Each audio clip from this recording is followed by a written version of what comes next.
"It's no fun visiting someone who's asleep," said Myrtle in a reprimanding tone.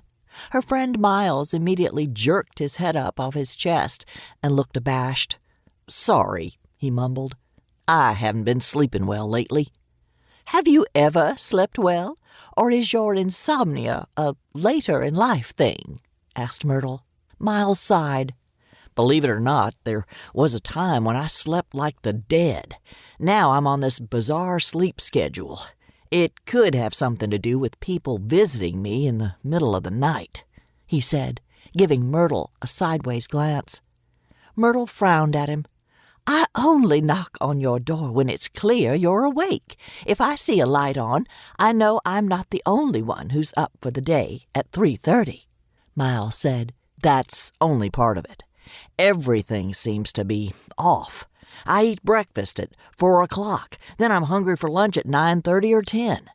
That puts supper at 3 in the afternoon. Before I know it, it's 7:30 in the evening, and I'm nodding off over my book." Myrtle said sternly, "That doesn't completely explain why you're falling asleep now. It's only 9 a.m. Miles shrugged. "I guess the lack of sleep is catching up with me, and today isn't the day for that to happen." "I still say you should simply have told the ladies no," said Myrtle, pursing her lips. Miles held his hands out helplessly. "I was caught off guard. I had no idea there was a plan afoot to invite me to join Garden Club." "You keep your yard too tidy," said Myrtle. "They see you out there with your pair of clippers, making sure all the blades of grass are exactly the same height." "No, I really think it's because occasionally there's heavy lifting involved for Garden Club," said Miles thoughtfully. Myrtle shrugged. "Then the husbands usually help out, and I drag Red into it." Red was Myrtle's long-suffering son. He was never excited about helping out with Myrtle's Garden Club, but was always relieved she at least was keeping busy and out of trouble and wasn't investigating murders. Miles said, "Perhaps the husbands have revolted. After all, it couldn't be too pleasant to load and carry things for the botanical sale or the fundraising soiree. Maybe they just reached the point where they decided enough was enough."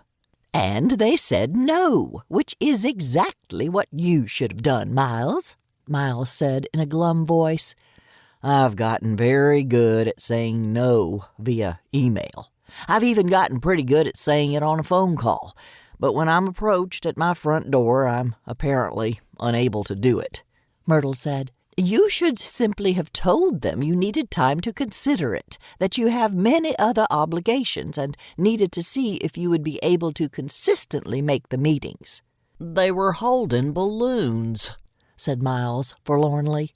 "It's hard to put anyone off when they seem so excited and they're holding a bunch of balloons." Myrtle tilted her head thoughtfully. "Is that so?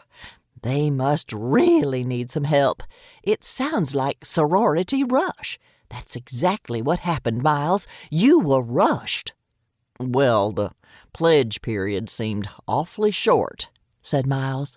"Now I'm already in the stage of membership where they're making me do heavy lifting." "Or perhaps you're being hazed. What is it you're picking up today?" Miles said. "I'm supposed to be picking up donations. That's actually the reason I'm here right now.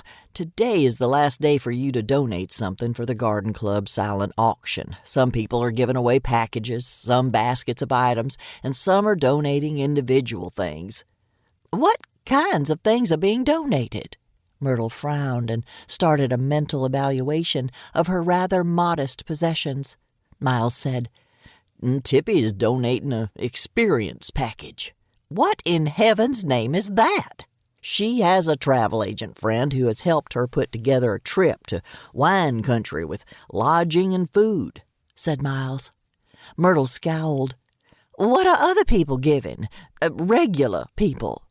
Miles said, "Is Blanche regular?" "Perhaps more regular than Tippy is," Miles said.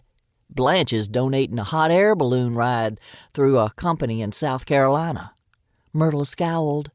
"Neither of those folks is regular, clearly."